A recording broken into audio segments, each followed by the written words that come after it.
97.9 WUCS, an iHeart radio station. WUCS Windsor Locks Hartford. WUCS HD1 Windsor Locks. The biggest names in the game are here. Xmas, Jackson, Flaxen, Waxen, California, University of Pennsylvania. This is the Rob Dibble Show.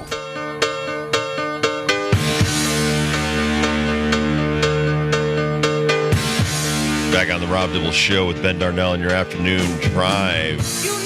Kind of out of left field, I heard this story yesterday as the quarterback of UNLV. They're off to a 3-0 start. Looking good. Matthew Slicka had said, I'm leaving school. He's leaving because of an NIL dispute. He says the collective at UNLV promised him $3,000 a month. They gave him one payment, and then the payment stopped. And so right now, over this dispute, this was his post on X. Despite discussions, it became clear that these commitments would not be fulfilled in the future. I wish my teammates the best of luck this season and hope for continued success of the program. He had spent the previous 4 years at Holy Cross, an FCS school.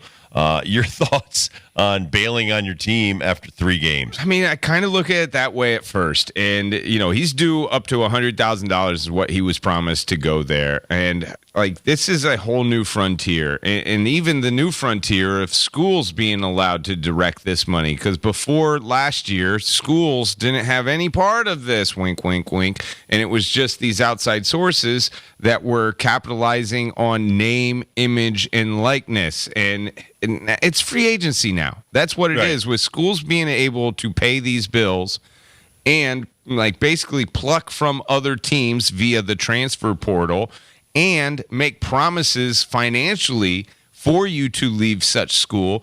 That's free agency to me in every other sport. And the difference is like, this is not a league that, I don't know how to say, has a collective bargaining agreement at all. No. Well, because the players don't have a union. But for you, like as a Major League Baseball player, you could be sponsored by someone else outside. You could be sponsored by Skyline Chili out there in Cincinnati that none of your other teammates have that deal. You and your agent have made that deal. That's your business, man. A lot of players that have shoe companies and all kinds of stuff. Now, this, though, is the team making a deal with its player.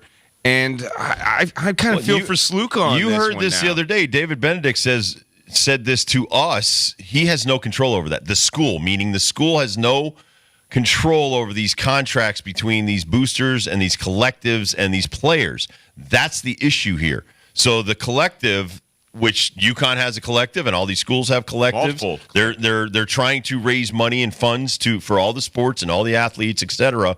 The collective now, which they can go away in an instant and you can't sue them because they're basically not like a school where the UNLV's not going away. And I'm reading this right out of the article here.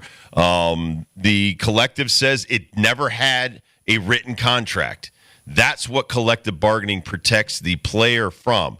You have a signed contract, you can go sue the company. So if Nike reneged on the $1 million, I'll just say Reebok. Reebok with Frank Thomas had $1 million a year contract. I remember when Reebok was trying to go after Nike, and I was with the White Sox, and Frank was giving everybody shoes. Everybody, I have Reeboks. I'll bring in a pair. Oh, I can't wait. So yeah, were they pumps? They were the 3/4. They're actually the coolest spikes I've ever worn. And at that time, I no longer was with Nike or anybody else, so I was happy to get some free spikes. Anyway, long story short. So if these college athletes have these contracts, they have nowhere to turn to file any kind of lawsuit. They can file a civil lawsuit, but they can't go after them. And so that's the issue that you're talking about with the collective bargaining agreement. You are bargaining with like MLB or bargaining with the NBA, bargaining as a union. You have strength. As an individual, you have none. You cannot negotiate in a manner now, and that's why they're fighting right now to try to get these guys not unionized per se, but at least have some kind of collective bargaining agreement where they can't get screwed over like this, because he's not the only one. As this article alludes to, Jaden Rashada, who was allegedly offered $13 million to go to University of Florida. We talked about this one. Yeah, we did. Yeah. That money never materialized, so he bailed and went somewhere else. So that's an issue. You're dealing with some unsavory types. Some of them are savory, But let's just go back to the University of Miami when they're boosters. This is before NIL was legal. The boosters were sliding money under the table to athletes so that you'd come to the University of Miami. That was well known. It was going on all over the place. Now it's more on the up and up, but you still are getting people to promise you the moon and the stars, and they can't deliver. And now this kid's out, and the university gets screwed. The kid's getting screwed.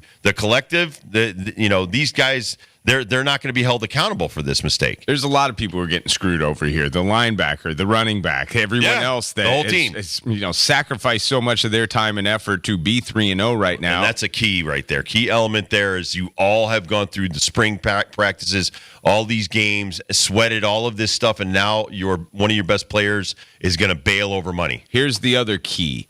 25% of your season. Why do I bring that up? Because once you eclipse 25% of your season, you no longer have that year of eligibility. So that's why this week is the week to make the decision whether or not you want to stay on this team or you want to quit the team and save a year of eligibility for the next team / the next deal for the next team.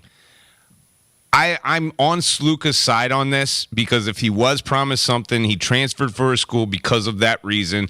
That's going to hold up in a court of law, even if they don't have a contract because they have a verbal agreement, and he fulfilled half of that. Right. Now, but my point back there was the collective can dissolve. Right. It's like an LLC. You're going to be chasing, someone's going to be, we don't have any money. We're our collective we were never able to get sponsorship, and so we can't be held responsible for this. That's going to be a legal situation that they're going to have to figure that stuff out in court. The one thing that I'm scared of is the word holdout. I've seen this in the NFL a bunch with existing contracts already. Let's say we're at a school and all of a sudden we're 3-0 when you didn't think we were going to be. Let's say one of those wins was over a top 10 opponent. Let's say that I, myself, was a big reason, a superstar. I had a great play. I was all over SportsCenter. The highlight, my face. I am the reason we're 3-0, and I'm coming up on my 4th week. You know what? I think I need more money. School, or I'm going to save my eligibility and go to the next highest bidder. I just feel like this is one story that is going to multiply into many, many more here in the future. Well, and I think this kid from this Jaden Rashada years ago that I thought last year. Yeah, I thought there would be more of this and more of these bad deals. And yes, we have seen some of them, but for the most part, like even around here, we've seen nothing but great deals. I know that there's been UConn basketball players that have shown up for events, and all of a sudden they get a check at the end. They're like, I didn't even know I was getting paid for this. So that's the positives out of this. But there's always going to be negatives in this, and on some. There's a part of this that bothers me from the father's standpoint in this story, where he said we had a deal. You can't do handshake deals. You've got to do contracts. People have to be smarter in 2024. Get it in writing. Get it in some emails and stuff that people can't back out in a court of law. Handshake deals, listen, that's 50 years ago, dude. That those times have come and gone. So to say that I was promised $100,000 or $3,000 a month or whatnot, and I'm not taking the side of the collective, by the way, at all. Right. I am upset that this kid is leaving. You gotta protect yourself. Right, because he is hurting his teammates, like you said. So fighting over money.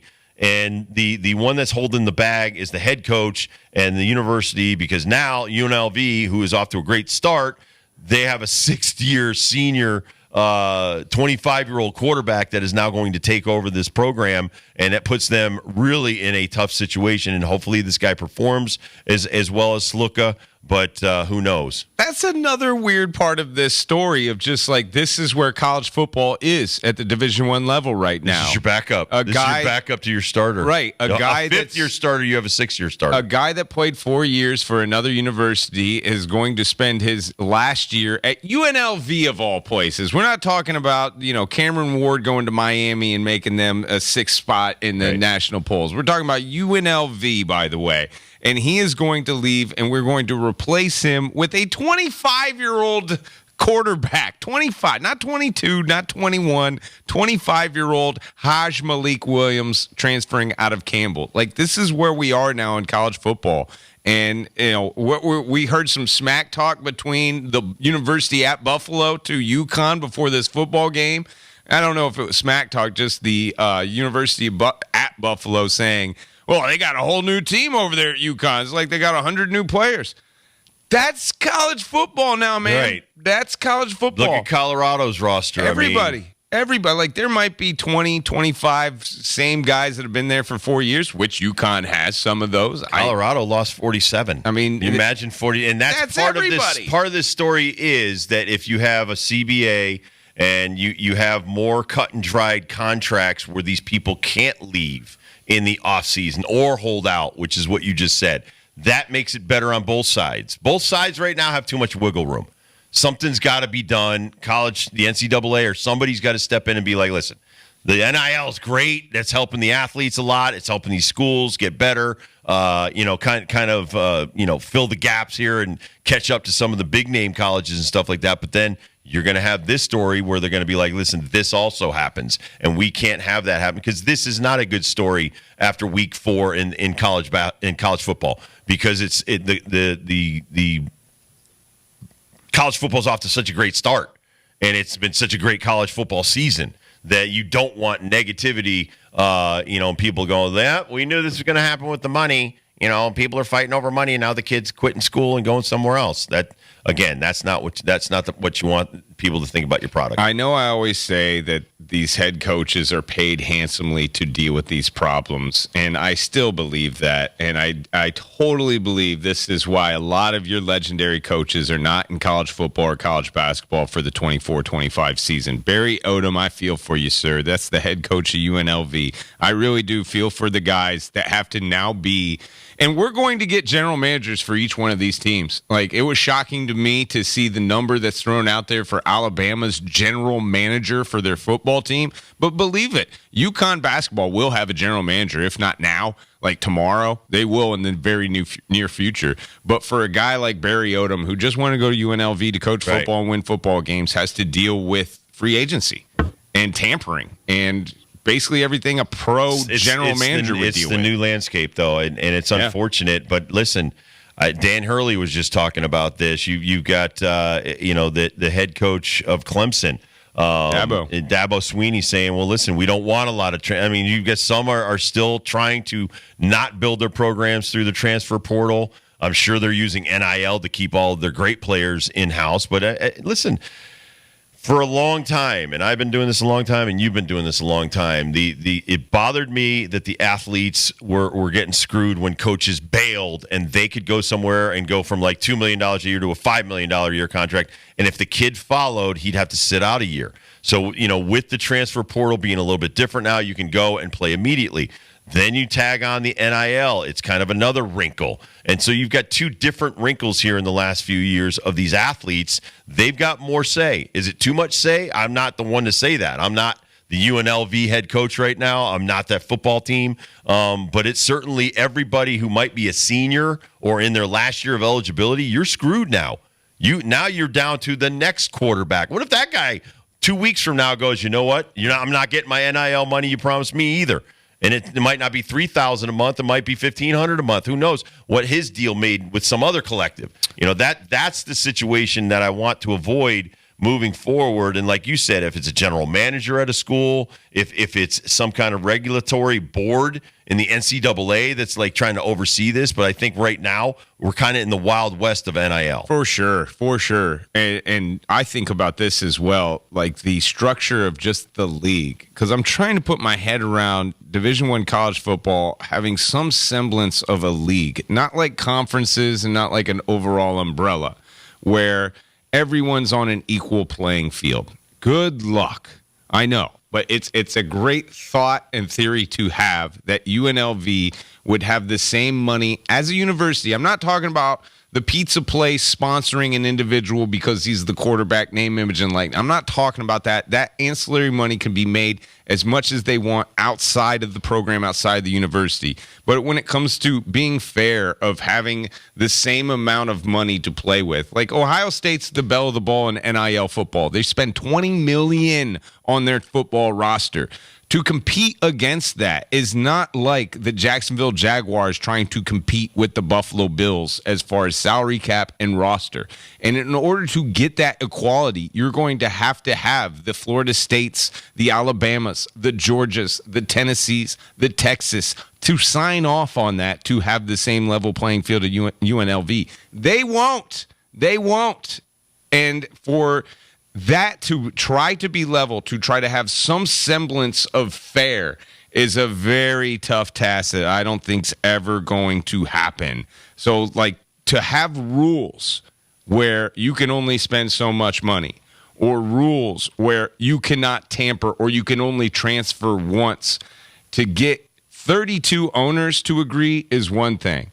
To get 150 athletic directors, presidents, and general managers and head coaches of football teams to agree, that is a pipe dream. And I just think we're going to see more of these Sluka stories as the days go on. Well, and just looking at UNLV's roster, that's the first 10 guys I went down. A lot of transfers, a lot of graduate seniors. Tony Grimes, senior. Yeah. He's out of Virginia. 28.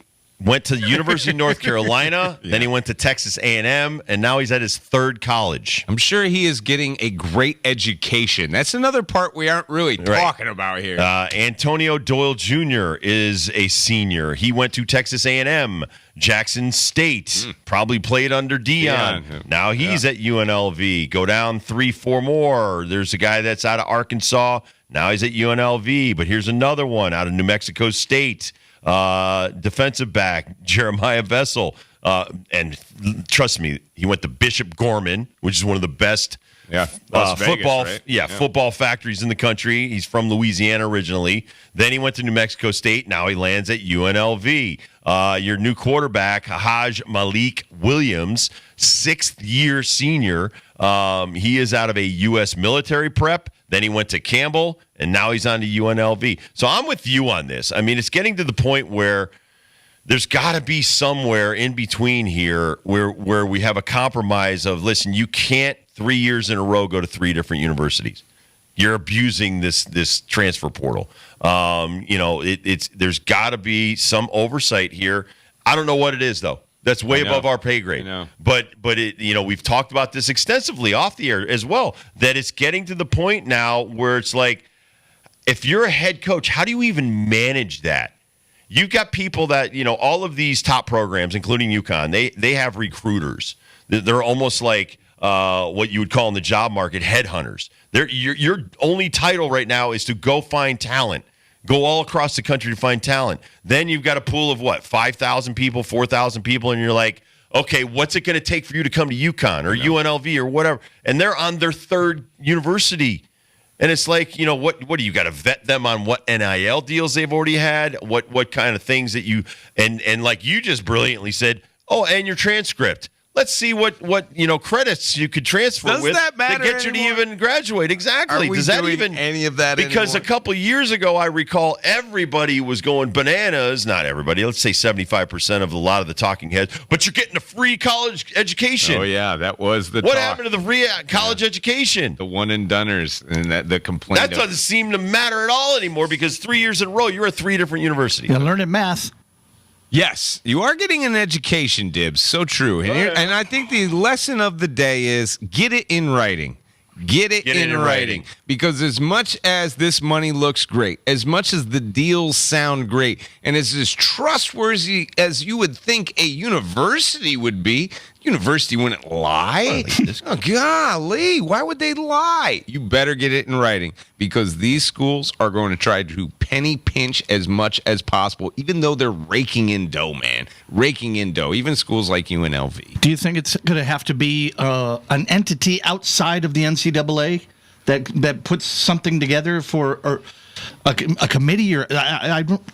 Well, right now it's SEC commissioners, Big 12 commissioners, and maybe so it's the people that still are going to be on the side of the edge. It is going to be system. the biggest money makers. It's not going to be necessarily the best football teams. It is going to be a collection of. Because it's not going to be NCAA people. They don't have enough power anyway right now. No, the power is the television rights. The power is ABC, Fox, and NBC. Like, those people are going to be in the room for this conversation. When it comes to how are we going to set, I mean, this is Tim Brando, man. This is what Tim Brando has been saying the entire time we talked to him about having a college football czar, to try to get everyone on the same page to have a league. Well, this is like getting the 5 families together. Exactly. Good luck. And he's always said this. Good luck. Good luck doing it. But it is about this television money for these universities first and foremost. And then it is about the competition and whether or not that's fair. Here's another kid, Jarvis Ware. He's out of Florida. Yeah. Then he went to Missouri. Then he went to Central Florida. Oh, yeah. Now he's at UNLV.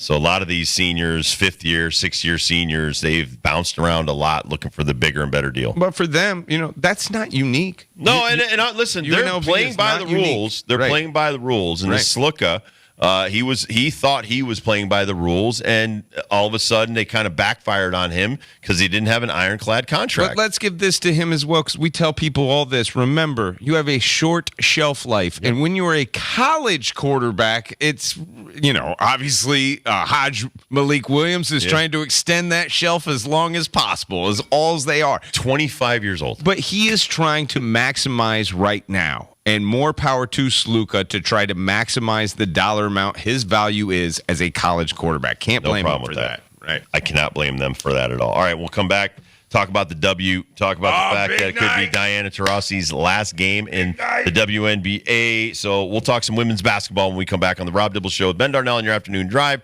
Kurt Kaplan on the 1s and 2s, and we got Jen Ashmead is on our YouTube channel video.